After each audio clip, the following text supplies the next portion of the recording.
해석이 나오고 합니다. 그런 모습이 이제 두 번 반복이 되어서 오늘은 두 번째로 나오는 환상과 관련된 내용을 이제 살펴보려고 생각하고 있습니다. 먼저 지난주에 보았던 앞에 나왔던 내용을 생각해 보면 다니엘이 환상을 보죠. 환상이 두 개의 장면으로 되어 있었습니다. 첫 번째 장면은 네 개의 짐승이 등장을 하죠. 그래서 뭐 사자 같은 짐승, 또 곰 같은 짐승, 표범 같은 짐승, 그리고 이루 형언할 수 없는 짐승들이 등장하는 이게 첫 번째 환상이었고, 두 번째 환상은 이제 예적부터 계셨던 보좌의 좌정에 계신 왕좌의 좌정에 계신 하나님과 하나님이 심판하시는 모습, 그리고 또 인자 같은 이가 영광을 받으시고 나라를 받으시는 그런 모습을 보았습니다. 그래서 이 환상 두 가지를 보면 첫 번째 환상은 이 세상 나라와 관련된 것, 그리고 두 번째 환상은 하나님 나라와 관련된 그런 내용이었습니다. 우리가 오늘 읽은 본문을 보면 15절부터 우리가 본문을 읽었는데 사실은 엄밀하게 이야기하면 19절부터가 후반부라고 할 수 있습니다. 왜냐하면 15절부터 18절은 앞에 나왔던 환상에 대한 설명이거든요. 그래서 15절부터 보시면 나 다니엘이 중심에 근심하며 내 머릿속에 환상이 나를 번민하게 한지라 내가 곁에 모셔선 자들 중에 하나에게 나아가서 이 모든 일의 진상을 물으매. 그러니까 다니엘이 환상을 보고 난 다음에 제가 생각할 때는 개인적으로는 다니엘이 원래 꿈을 해석하는 사람이잖아요. 지혜가 있는 사람이니까 자기가 보았던 환상에 대해서 상당 부분은 이해할 수 있지 않았을까 싶어요. 그래도 다시 하나님께 질문을 합니다. 묻습니다. 이게 무슨 뜻입니까? 이렇게 질문을 하는 거죠. 그러니까 그가 내게 말하며 그 일의 해석을 알려줍니다. 그러니까 다니엘은 환상을 보는 자일 뿐만 아니라 하나님이 주시는 해석을 듣기도 하는 거예요. 그럼 뭐라고 해석을 해주었느냐? 17절에 보면 첫 번째 환상에 대한 해석을 해주죠. 그 큰 네 개의 짐승은 이 세상에 일어날 네 왕이다. 그러니까 세상과 관련된 환상이다. 이렇게 알려주고 18절을 보면 두 번째 환상에 대한 설명을 합니다. 지극히 높으신 이의 성도들이 나라를 얻으니 누림이 영원하고 영원하리라. 이렇게 해서 환상에 대해서 이제 해석을 해주는 내용이 나옵니다. 그러니까 우리가 지난주에 보았던 1절부터 14절은 환상, 지금 본 15절부터 18절은 해석이 나온 거죠. 여기까지가 일단 한 단락을 이룬다. 이렇게 보는 게 타당하지 않나 싶습니다. 그리고 뒤이어서 여기서 그냥 끝나는 게 아니라 다시 한 번 더 이 환상에 대해서 좀 더 상세하게 보고 상세하게 듣는 내용이 나오기 시작해요. 그래서 19절부터 22절까지를 보면 앞분에 나왔던 다니엘이 보았던 환상에 대해서 모든 내용은 아니고 뒷분에 나오는 넷째 짐승과 관련된 환상을 조금 더 상세하게 표현하는 내용이 나오기 시작합니다. 그러니까 이 19절부터 22절도 환상을 다시 기록을 하는 거죠. 여기도 마찬가지여서 첫 번째 환상에 대한 내용, 두 번째 환상에 대한 내용이 들어있습니다. 그래서 19절부터 21절까지를 보면 첫 번째 환상을 다시 한 번 더 설명을 하는데 19절에 보면 이에 내가 넷째 짐승에 관하여 확실히 알고자 하였으니 이렇게 되어 있죠. 그러니까 이 첫 번째 환상에서 짐승 4개가 등장을 했는데 첫 번째, 두 번째, 세 번째 짐승 말고 마지막으로 등장했던 맨 마지막에 나오는 넷째 짐승에 대해서 그 환상이 어떤 내용인지를 더 상세하게 기록한 거예요. 그래서 여기 나오는 넷째 짐승과 관련된 기록을 보면 처음에 1절부터 14절에 나왔던 것과 조금 다른 내용이 있습니다. 조금 더 부연 설명이 되는, 보충 설명이 되는 내용들이 나와요. 19절부터 다시 볼게요. 그것은 모든 짐승과 달라서 심히 무섭더라. 제일 중요한 특징은 앞에 나왔던 3개의 짐승과 다르다는 점이에요. 다른 그런 짐승이었다. 그래서 첫 번째 다른 점이 나오는데 그 뒤에 보면 그 이는 쇠요. 이빨이 쇠였다는 건 앞부분에 나왔습니다. 그런데 지금 여기 설명을 보면 그 발톱은 노시니, 이 설명은 앞에 안 나왔던 거예요. 그러니까 이 넷째 짐승은 이빨만 쇠로 되어 있는 게 아니라 발톱이 노수로 되어 있는 그런 짐승이었다. 그래서 이빨과 발톱으로 무엇을 하느냐? 먹고 부서뜨리고 나머지는 발로 밟았다. 그러니까 굉장히 폭력적인 그런 짐승이다, 이렇게 설명을 한 거죠. 또 20절에 보면 또 그것의 머리에는 10뿔이 있고 그 외에 또 다른 뿔이 나오매 새 뿔이 그 앞에서 빠졌으며 그 뿔에는 눈도 있고 큰 말을 하는 입도 있고 그 뒤에 그 모양이 그의 동료보다 커 보이더라. 이것도 앞에는 없었던 설명입니다. 그 앞부분에 처음 환상을 이야기할 때는 10개의 뿔이 나고 마지막에 또 다른 작은 뿔이 하나 난다고 설명을 해요. 그런데 지금 이 부분에서는 그 작은 뿔이 그냥 그대로 작은 것이 아니라 점차 커져서 다른 모든 뿔보다 더 큰 뿔이 되었다, 이렇게 설명을 합니다. 이게 조금 다른 보충적인 그런 내용이죠.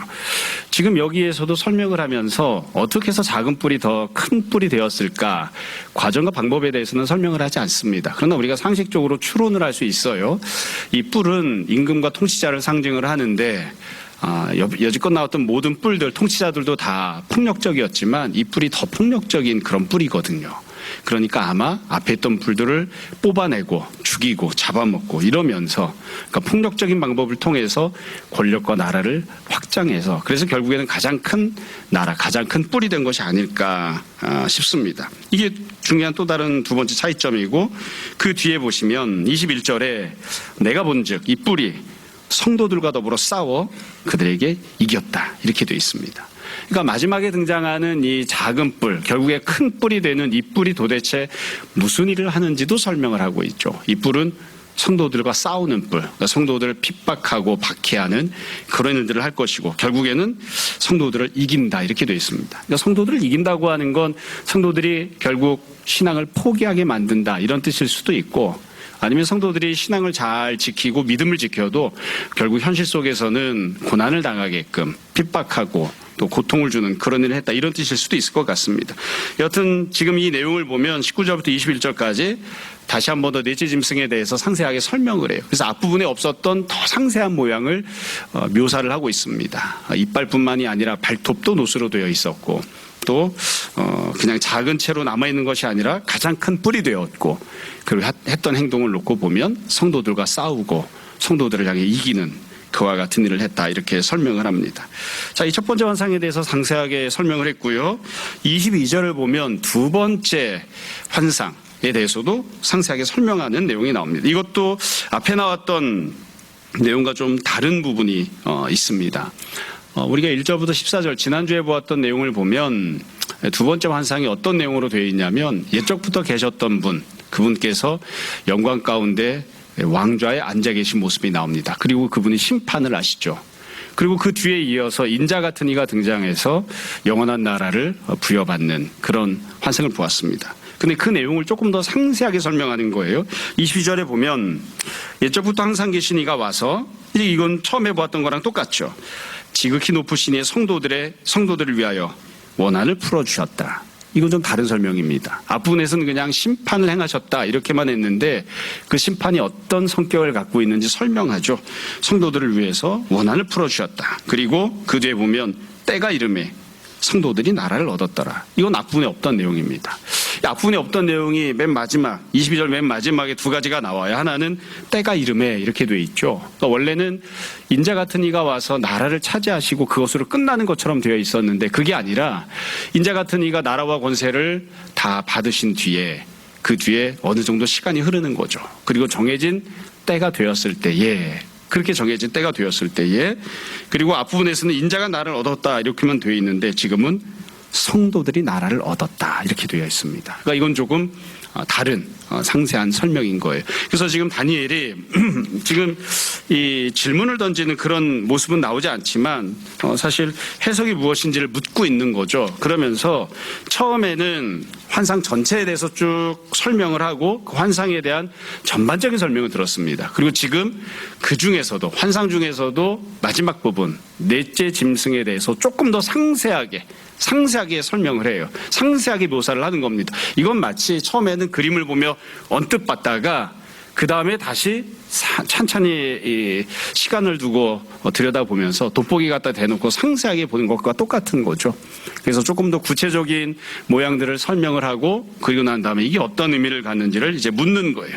자, 그래서 그 뒤에 보시면 우리가 오늘 더 시간을 들여서 보려고 하는 내용이 나옵니다. 지금 넷째 짐승과 그 다음에 다른 환상에 대해서 상세하게 설명했으니까 이와 관련해서 해석해주는 내용이 다시 나옵니다. 그래서 23절부터 25절까지는 이 넷째 짐승과 관련된 해석, 그리고 26절부터 28절까지는 성도들이 나라를 얻는 것과 관련된 해석이 나옵니다. 본질적으로는 똑같은 설명이지만 그러나 다시 한 번 더 상세하게 설명이 나오는 거예요. 자, 23절부터를 보겠습니다. 23절부터 25절까지는 넷째 짐승과 관련된 해석인데 크게 보면 이 세상과 관련된 해석입니다. 도대체 이 세상은 어떠한 나라인가? 그리고 이 세상을 다스리고 있는 통치자들은 어떠한 존재인가? 그 속에서 성도들은 어떻게 삶을 살아가는가, 이와 관련된, 이 세상과 관련된 해석이 나오는 거예요. 23절에 보면 이제부터 세 가지 존재에 대해 설명하는데, 모신자가 이처럼 이르되 첫 번째로 넷째 짐승은 그 땅의 넷째 나라다. 넷째 짐승은 이 땅에 존재하는, 이 땅에 등장하게 되는 네 번째 나라다, 이렇게 설명을 합니다. 이 나라는 다른 나라들과는 달라서 온 천하를 삼키고 밟고 부서뜨릴 것이다.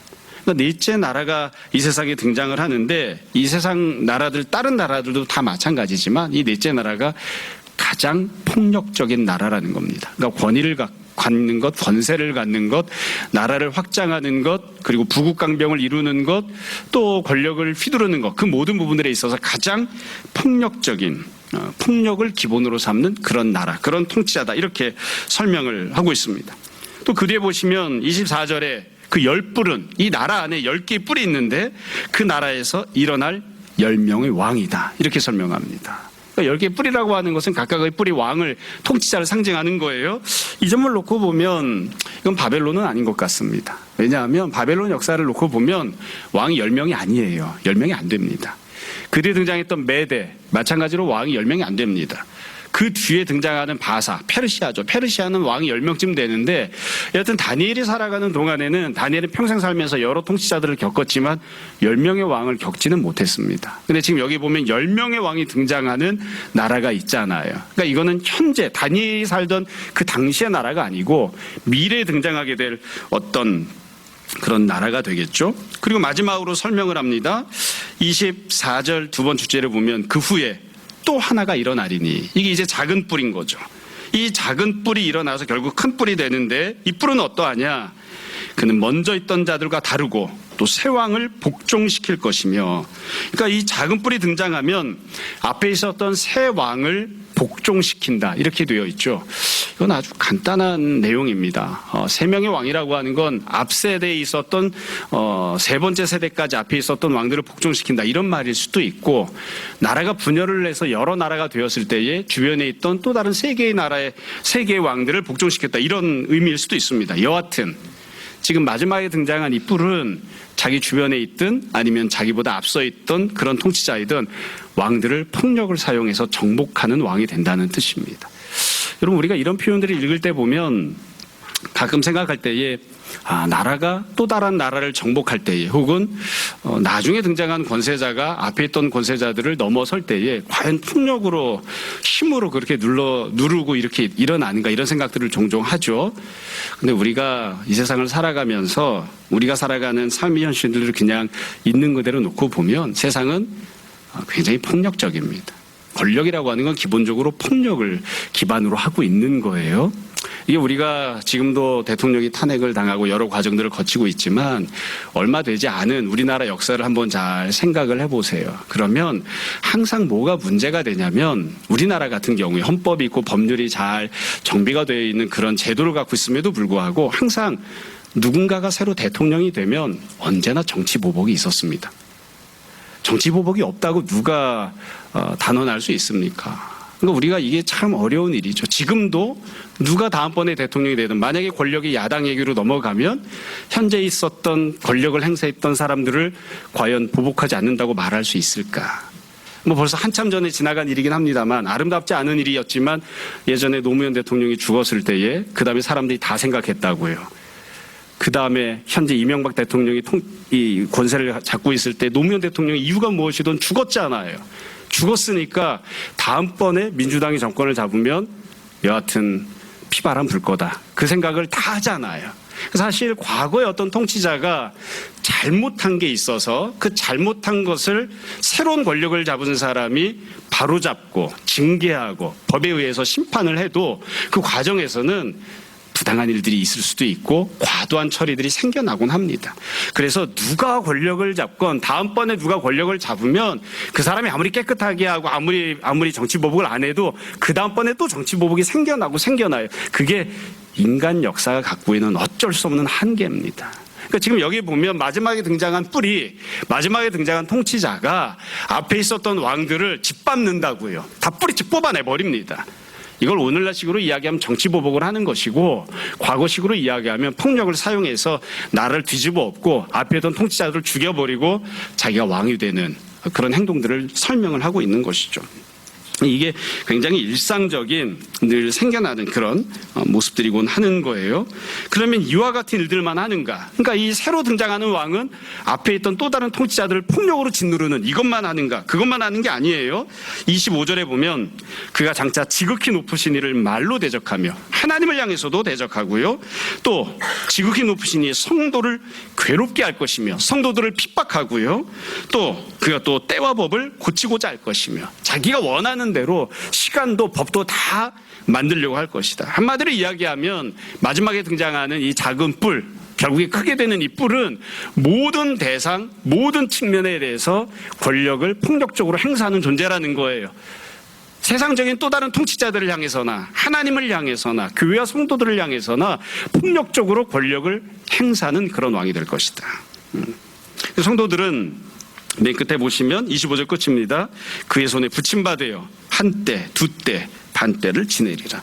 이와 같이 고통당하고 핍박당하는 것이 순간 찰나로 지나가는 것이 아니라 정해진 시간이 있어서 상당 기간 오랫동안 지속적으로 고난을 당하게 될 것이다. 이렇게 쭉 설명하고 있습니다. 이게 이제 나중에 등장하는 뿔과 관련되어 있는 설명이거든요. 여러분 이 설명을 보면 무슨 생각이 드시나요? 23절부터 25절. 넷째 짐승에 대해서 환상을 자세하게 설명하고 거기에 대해서 좀 다시 한 번 더 상세하게 설명했어요. 해석도 해줬습니다. 이 해석이 갖고 있는 특징은 딱 하나입니다. 이 세상은 참 살기 어렵다는 겁니다. 우리는 이런 세상에서 삽니다. 다니엘이 아직 이런 세상을 만나지 않았지만 앞에 등장했던 첫 번째 짐승, 두 번째 짐승, 세 번째 짐승도 다 본질은 동일해요. 다 이런 세상에서 사는 거예요. 세상 권력자들과 세상 통치자들과 살아가면 아무리 그들이 선하고 도덕적이라고 해도 폭력 행사 앞에서 자유로울 수 있는 사람들은 거의 없다. 아무리 그들이 도덕적이고 정의롭게 행동한다고 해도 그래도 부당한 폭력 행사를 피할 수 없다. 이 세상은 힘들고 어렵습니다. 고통스럽고 고난을 당하는, 특별히 믿음 갖고 살아가는 성도들이 믿음 잘 지키고 하나님 뜻대로 살아가려고 하면 그러면 어쩔 수 없이 이런 고난을 당해야 된다. 지금 그 설명을 하고 있는 겁니다. 그러니까 하나님 환상을 통해서 다니엘에게 말씀하시는 거죠. 다니엘이 우리가 알고 있는 것처럼 얼마나 많은 고난을 당했습니까? 하나의 고난을 지나오면 또 다른 고난, 또 다른 고난을 지나고 나면 또 다른 고난. 지금은 죽기 바로 직전을 만나서도 사자굴 속에 들어가야 되잖아요. 그러니까 이런 힘들고 어려운 세상을 살아왔다고요. 이렇게 힘들고 어려운 세상을 하나님께서 환상을 통해 다니엘에게 보여주시고 또 해석을 통해 다니엘에게 말씀하십니다. 이 세상은 고통과 고난이 가득하고 어떤 종류의 통치자가 등장하든 세상은 계속해서 악해질 것이고 더 폭력적인 통치자들이 나타날 것이다. 힘들고 어렵다. 이렇게 말씀하신 거예요. 그 뒤에 보면 22절과 관련되어 있는 설명을 또 하십니다. 22절과 관련된 설명. 이게 이제 두 번째 환상과 관련된 설명인데 26절에 보면 이렇게 되어 있습니다. 이 22절과 관련되어 있는 설명도 세 가지 내용을 설명하는데 하나는 그러나 심판이 시작되면 그는 이 세상의 악한 통치자죠. 권세를 빼앗기고 완전히 멸망할 것이다. 그러니까 하나님 이 세상을 심판하신다 말씀하세요.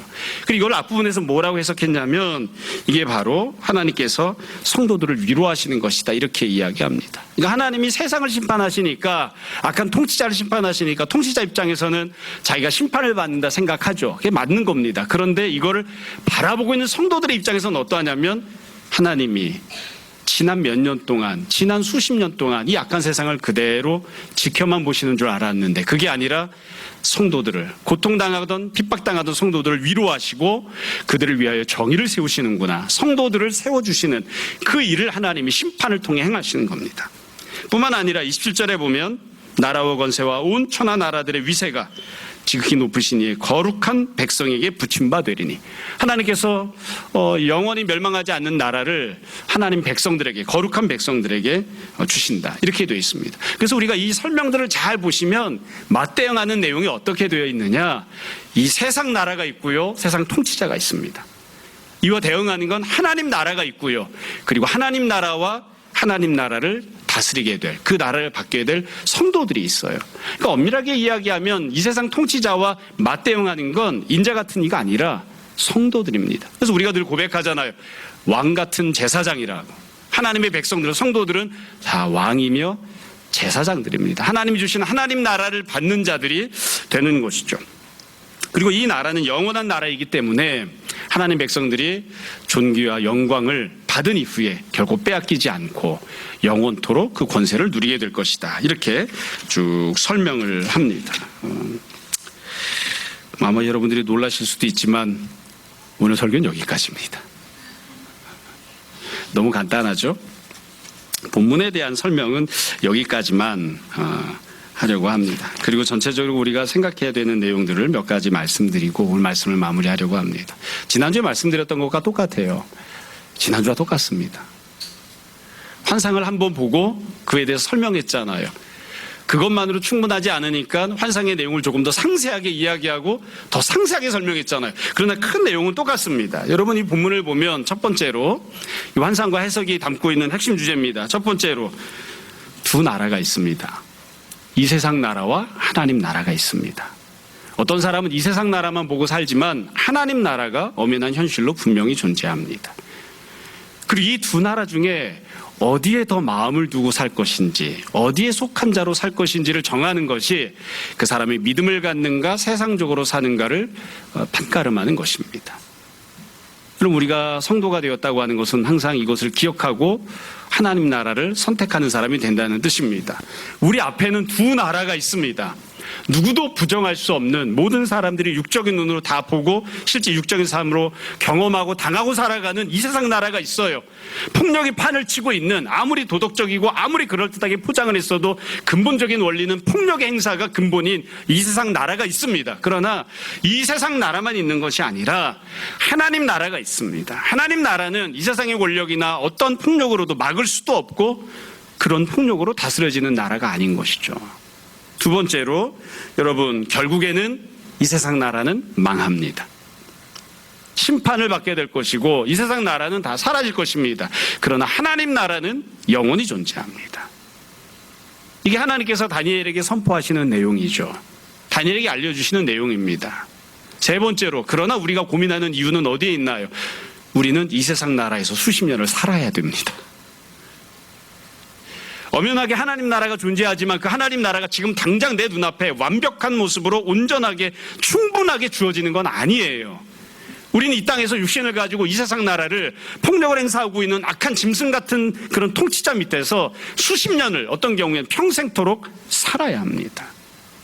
그래서 결국 하나님 나라를 소유하고 있지만 이 세상 속에서 고통을 당해야 되고, 그리고 그 고통의 시간을 버텨야 되고, 그리고 할 수만 있다면 어떻게든 믿음으로 이겨내야 됩니다. 그게 성도에게 주어진 소명이고 성도가 갖고 살아가는 숙명인 것이죠. 네 번째로, 저는 이게 제일 중요하다고 생각하는데, 우리들은 이 지금 읽고 있는 이 환상과 그리고 여기에 대한 설명을 당연한 것으로 여기지만 여러분, 다니엘은, 그리고 이스라엘 백성들은 이것이 당연하지 않았을 거라고 저는 생각합니다. 아마 다니엘이 이 환상을 보면서 해석을 들으면서 고개를 갸우뚱하지 않았을까 싶어요. 여러분, 설교를 준비하면서 그리고 또 실제로 이 말씀을 묵상하면서 제가 제일 중요하게 생각했던 부분은 28절 맨 마지막 부분입니다. 28절 마지막 부분을 보면 이렇게 돼 있어요. 다니엘이 환상을 보았죠. 그리고 환상에 대한 해석을 다 들었죠. 다 알게 됐다고요. 이게 어떤 내용인지를 다 알았어요. 다 알게 된 다음에 28절 결론이 뭐냐면, 나 다니엘은 중심에 번민하였으며 내 얼굴빛이 변하였으나 내가 이 일을 마음에 간직하였느니라. 이렇게 되어 있습니다. 이게 도대체 무슨 뜻일까? 왜 환상도 보았고 해석도 다 들어서 무슨 뜻인지 알게 되었는데 다니엘이 중심에 번민을 했을까요? 왜 번민을 했을까요? 왜 얼굴빛이 변했을까요? 얼굴빛이 변했다고 하는 것은 너무 기쁜 나머지 환한 웃음을 지었다는 뜻이 아닙니다. 흑빛이 되었다는 거예요. 잿빛이 되었다는 거예요. 고통스러운 표정을 짓게 되었다는 거예요. 왜 뚜렷한 하나님의 계시의 말씀을 들었음에도 불구하고 이렇게 마음이 번민하게 되었을까요?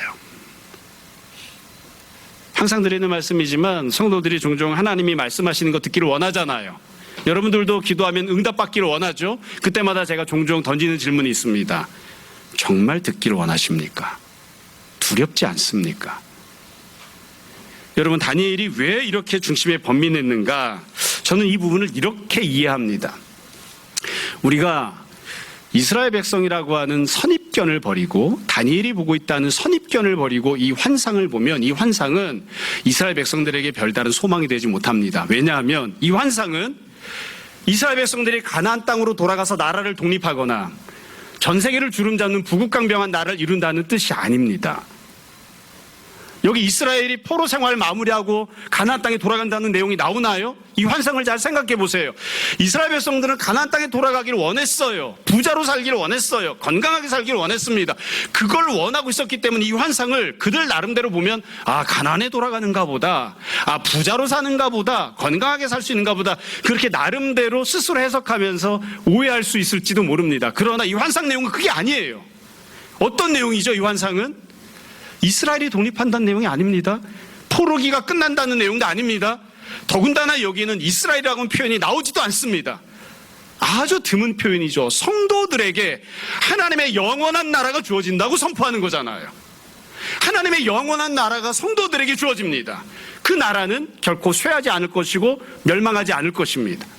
영원한 하나님 나라가 성도들에게 주어질 것이라는 환상을 보았는데 그게 도대체 이스라엘 백성들에게 무슨 의미가 있습니까?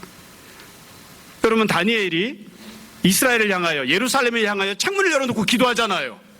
그럼 하나님이 뭐라고 응답하셔야 될까요?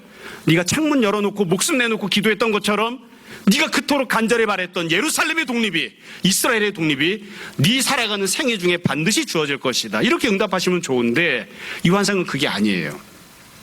이거 그런 내용이 아니에요. 우리들은 당연하게 생각합니다.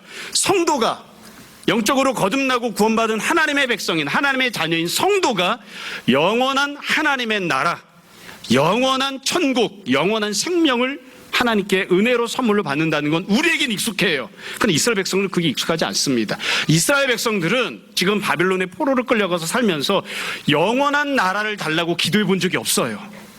영원한 나라를 소망해 본 적도 없어요. 그들의 머릿속에는 그 개념 자체가 없어요.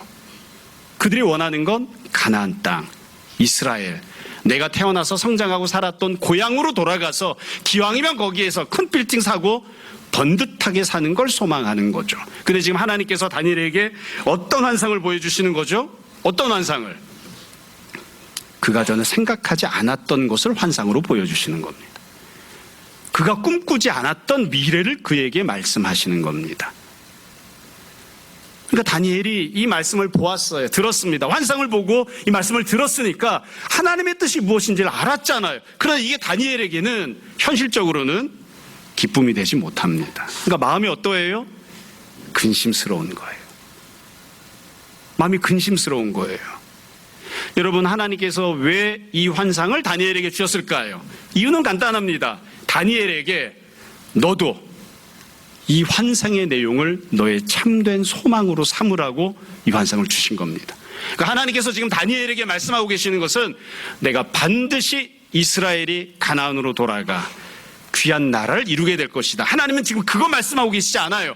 이스라엘에 돌아가긴 하겠지만, 그것도 하나님 약속이니까 70년이 차면 가나안 땅으로 돌아가긴 하겠지만, 내가 너에게 정말로 주려고 하는 참된 소망은 그게 아니라 영원한 하나님 나라와 영생이다. 그곳에서 네가 아브라함의 후손으로 사는 것이 아니라 내가 너를 세운 하나님 나라의 왕으로 네가 살아가게 될 것이다. 그게 하나님이 다니엘에게 주시는 소망이에요. 너도 이것을 참된 소망으로 삼으라고 다니엘에게 지금 말씀하시는 거죠. 그래서 다니엘이 고민하는 겁니다. 이게 과연 나에게 참된 소망이 되는가? 그렇지만 다니엘이 마음에 두고 있는 거예요. 고민이 되지만, 번민이 되지만 나도 이것을 내 마음에 참된 소망으로 삼겠노라고, 그래서 마음의 중심을 잡고 계속 기억하고 있는 것이죠. 여러분, 다니엘이 가나안으로 돌아갔을까요? 우리가 항상 그 부분을 두고 고민을 합니다. 다니엘이 가나안으로 돌아갔을까요? 안 돌아갔습니다. 안 돌아갔습니다. 그럼 다니엘이 이 고관대작이 된 다음에, 높은 지에 올라간 다음에 한 번쯤은 고향 땅에 가볼 수도 있을 거 아닙니까? 예루살렘 향해 창문을 열어놓고 그렇게 간절히 기도하던 다니엘이었으니까 한 번쯤은 여러 가지 명목을 만들어서라도 해외 순방 나가듯이 그렇게 가나안 땅에 가서 자기가 태어났던 곳, 자기가 성장했던 곳을 돌아볼 만 하잖아요. 안 합니다. 안 해요. 나중에 이스라엘 백성들이 포로기 마치고 돌아갈 때도 다니엘 안 돌아갑니다. 왜 안 돌아갈까요? 하나님이 다니엘에게 주신 소망은 그게 아니었어요. 가나안에 돌아가서 거기서 번듯하게 생활하고 내가 잃어버렸던 것들을 다시 회복하고, 그게 하나님이 주신 소망이 아니었어요. 다니엘은 이 환상이 왜 주어졌는지를 생각하고 깨닫는 겁니다. 그리고 그걸 붙잡고 있는 거죠. 말씀을 정리하겠습니다. 그래서 어찌 보면 이 환상은 환상이 무슨 뜻일까, 이걸 아는 게 문제가 아니라 이 환상이 어떤 뜻인지를 알고 난 뒤에 그걸 나 자신에게 주시는 하나님의 말씀으로 받아들이는 게 중요합니다. 과연 이 말씀을 받아들일 수 있는가? 받아들일 수 있는가? 다니엘은 이것을 받습니다. 물론 하나님께서 다니엘에게 은혜를 베푸실 때에 중간 과정들이 있어요. 오후에도 조금 더 말씀드리겠습니다만 이스라엘이 독립할 겁니다. 그런 중간 과정이 있습니다. 포로 생활하다가 가나안 땅으로 돌아갈 겁니다. 그런 중간 과정이 있습니다. 그러나 하나님이 다니엘에게 주시는 약속은 그게 궁극적인 목표가 아닙니다. 네가 돌아가는 거, 네가 원래 신분을 회복하는 거, 네가 건강하게 노후를 맞이하는 거, 그게 하나님이 주시려고 하는 궁극적인 약속과 하나님의 비전이 아니에요. 나는 너에게 네가 여지껏 알지 못했지만, 네가 여지껏 크게 소망 두고 살지 않았지만, 네가 한 번도 그것을 두고 기도해 본 적이 없어도 영원한 하나님 나라를 나는 너에게 주기 원하고, 그곳에서 네가 왕같은 제사장으로 나를 섬기며 살기를 원하고, 내가 이것을 너에게 구원과 은혜로 약속한다. 너도 이것을 소망으로 삼고 살았으면 좋겠다. 이게 하나님이 다니엘에게 주시는 말씀입니다. 여러분, 이 말씀이 오늘날 우리에게 동일하게 주어지는 하나님의 말씀이라고 저는 믿습니다. 가끔씩 다니엘을 생각해 봅니다. 우리 교회는 감사하게도 다니엘 이름한 사람이 없잖아요. 그렇죠? 근데 보통 목사님들이 아이들 이름에 십자가를 박아두죠. 다니엘, 사무엘 이렇게 막 박아둔다고요. 그렇죠? 자기 이름도 아니면서. 다니엘은 어떻게 살았을까? 참 비참하고 힘들잖아요. 차라리 멍청하면 좋은데 똑똑하니까 얼마나 자기 처지를 잘 이해했을까 싶습니다. 어려서 똑똑하게 성장하다가 포로가 되어서 나라가 망해서 끌려왔죠. 나는 죄가 없는데 부모가 죄를 지어서 부모의 죄 때문에 그 형벌을 내가 다 당하고 살아야 됩니다. 끌려왔습니다. 그리고 나서 여기에선 살다 보니 여기에 대해서도 논란의 여지가 많이 있기는 하지만, 사람마다 각각 다르게 주장하곤 하지만 환관이 되는, 그러니까 거세를 하고 내시가 되는 거예요. 결혼을 하거나 자녀를 낳을 수가 없습니다. 그런 다니엘에게 무엇이 소망이었을까요? 무엇이 소망이었을까요?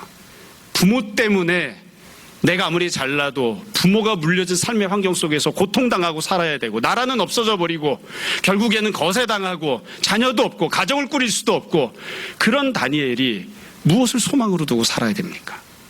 하나님이 다니엘에게 말씀하시는 겁니다. 내가 너에게 영원한 나라와 영생을, 그리고 왕같은 제사장으로 오직 하나님을 기쁨 가운데 섬기며 사는 삶을 약속하겠다. 내가 반드시 너에게 그 나라를 너에게 주겠다. 이게 하나님이 주시는 약속입니다. 여러분, 우리가 삶을 살면서 사람마다 각기 다른 삶의 환경들을 만납니다. 부모 때문에 그 굴레에서 벗어나지 못해서 평생 힘들고 어렵게 사는 사람도 있습니다. 부모가 물려준 빚 때문에, 부모가 물려준 낮은 지능 때문에, 부모가 물려준 사회적 지위 때문에, 혹은 내가 열심히 성실히 살았음에도 불구하고 나라가 이미 망했기 때문에, 혹은 나라가 온전한 정의롭지 못한 그런 모습으로 서 있기 때문에, 하필이면 IMF 세대로 대학 졸업하고 취업을 못해서, 하필이면 여러 가지 상황들 때문에 내물 아무리 무언가를 해도 회복이 되지 않는 고통 속에서 살아가야 되는 때들이 있습니다. 그래도 성도니까 열심히 도덕적으로 잘 살아야죠. 주님이 어떤 은혜를 베푸실지 기대하면서, 기도하면서 열심히 살아야 되겠죠. 그러나 중간에 하나님께서 어떤 은혜들을 베푸시건, 하나님께서 우리에게 정말로 주시려고 하는, 그리고 우리가 결코 빼앗겨서는 안 되는, 우리가 마음의 많은 부분을 두고 살아야 하는 소망은 하나님 나라입니다. 여러분, 날마다 하나님 나라를 생각하고 소망하고, 그래서 그 소망으로 인하여 기쁨과 즐거움과 안식을 누리는 우리 모두로 살 수 있었으면 좋겠습니다.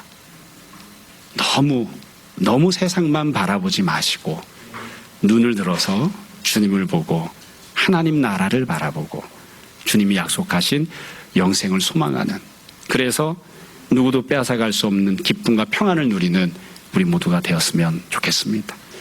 이와 같은 귀한 은혜가 우리 모두에게 풍성히 임하기를 주님 이름으로 축원합니다. 잠시 기도하겠습니다.